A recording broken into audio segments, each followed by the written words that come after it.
تو دونوں بھائیوں میں وہ ہو رہا تھا اختلاف، اتنی زمین میری، اتنی میری، اتنی تیری، اتنی میری۔ وہاں ایک اینٹ پڑی ہوئی تھی، ایک اینٹ، اس میں سے آواز آئی، زمین پہ لڑنے والوں ذرا میری بھی سنو، میں تم سے کچھ کہنا چاہتی ہوں۔ اینٹ نے کہا کچھ کہنا چاہتی۔ پھر اس سے آواز آئی، غمگین آواز، آپ کو پتہ نہیں ہوگا شاید کہ یہ جو پورا علاقہ ہے نا، جس زمین کے لیے تم لڑ رہے ہو، اس کے علاقے کی چھوٹی سی زمین کے لیے، اس پورے علاقے کا میں بادشاہ تھا، بادشاہ۔ میں نے اس پورے علاقے پہ حکومت کی میں نے، اور مگر حکومت میں، دولت کے نشے میں اللہ کو بھول گیا، اور جب میں اللہ کو بھول گیا پھر اللہ نے مجھے موت دی، پھر میں مر گیا۔ میں مرنے کے بعد میری ہڈی بھی پگھل گئی، میرا چمڑا بھی پگھل گیا، میرا جسم بھی پگھل گیا، مٹی نے کھا لیا۔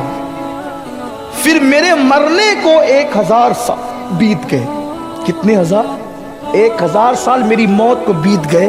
ایک کمار آیا، کمار، اس کمار نے میری وہی مٹی اٹھائی اور مٹی اٹھا کر لے گیا، اور مجھے غلاظت کے ساتھ ملا کر کے اس نے کچھ برتن بنائے، پھر میں لوگوں کے ہاتھ میں استعمال ہوتا رہا۔ یہ انجام ہے بادشاہوں کا، دولت کے نشے میں ڈوب کر آخرت کو بھول جانے والوں کا۔ بادشاہ برتنوں میں تبدیل ہو گیا۔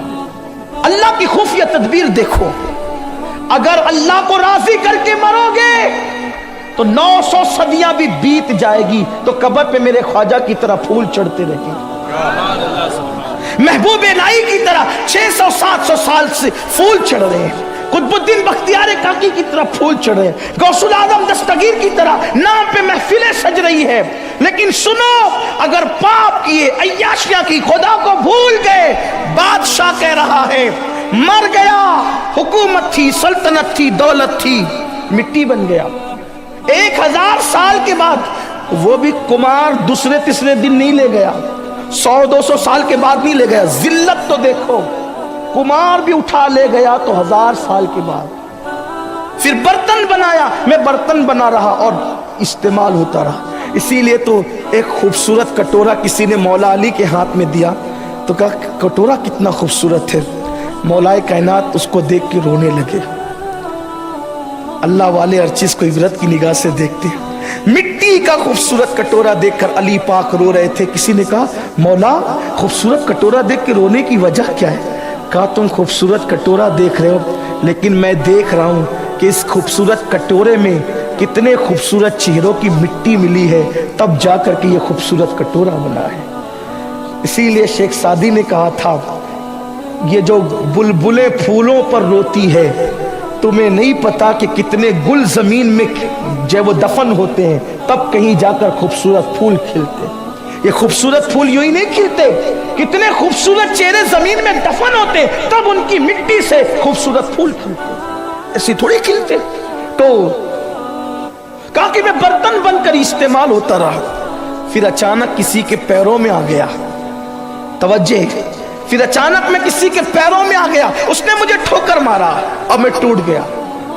پھر برسوں تک ٹوٹ کے پڑا رہا، پھر بکھرتا رہا، ٹوٹتا رہا، بکھرتا رہا، ٹوٹتا رہا، بکھرتا رہا، پھر یہاں تک کہ میں پورا بکھر گیا اور پھر مٹی ہو گیا۔ پھر اس کے 1000 سال کے بعد کوئی دوسرا کمار آیا اور مجھے اٹھا لایا، اور پھر اس نے میری مٹی کو سمیٹ کر مجھے اینٹ بنا دی۔ اب میں تمہاری زمین میں پڑا ہوا ہوں، میرا انجام دیکھو، زمین پہ لڑنے والوں میرا انجام دیکھو، کبھی برتن بنا، کبھی اینٹ بنا، انجام دیکھو، کبھی بادشاہ تھا۔ میرے آقا صلی اللہ علیہ وسلم کے غلاموں، کہیں ایسا تو نہیں کہ غفلت میں زندگی گزرے گی، پاپ میں زندگی گزرے گی، عیاشی میں زندگی گزرے گی، اور ہم بھی کوئی برتن کی شکل اختیار کر جائیں گے، ہم بھی کوئی اینٹ کی شکل اختیار کر جائیں گے؟ اللہ نہ کرے، 1000 بار نہ کرے کہ ہم بھی مٹی بن جائیں گے تو ہم پہ پیشاب کیا جائے گا، ہمارے منہ پہ پاخانے کیے جائیں گے، اللہ اکبر، بکریاں کرے گی، جانور گوبر کریں گے، انجام کیا ہوگا؟ کبھی سوچا؟ عیاشی عیاشی، گناہ گناہ، خدا کو بھولنا، خدا کو بھولنا، یہ باتیں بار بار نصیحت کے طور پہ کہی جاتی ہے۔ اللہ کو مت بھولو، اس کے رسول کو مت بھولو، خدا کے قانون کو مت بھولو، ورنہ انجام کیا ہوگا؟ کیا سمجھتے ہو یہ جو زمینوں میں دفن ہوتے جاتے کہاں ہے؟ ان کی مٹی جاتی کہاں ہے؟ لیکن سن لو،